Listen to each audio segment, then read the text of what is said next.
پانی بہانا کہ ایک بال کے برابر جہاں خشک نہ رہے. جی پہلا ہمارا سوال یہ ہے کہ وہ کون سے صحابی ہیں جنہوں نے علل اعلان اسلام قبول کیا تھا؟ حضرت علی رضی اللہ، نہیں. حضرت ابو بکر، نہیں. چار خلفاء راشدین جانتے ہیں نا؟ کون کون سے ہیں؟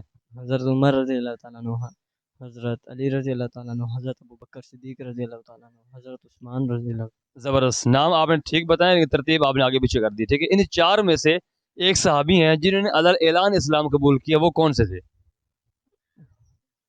حضرت عمر. زبردست. دوسرا ہمارا سوال یہ ہے کہ بیت المال جو ہے وہ کس صحابی کے مشورے پر قیام کیا گیا، کس صحابی کے مشورے پر بنایا گیا؟ حضرت علی رضی اللہ عنہ. حضرت علی یا حضرت ولید؟ حضرت علی. پکی بات ہے جی. مجھے تو یہی لگا. چلے تیسرا ہمارا سوال یہ ہے کہ جیل خانہ جات کے لیے جو گھر خریدا گیا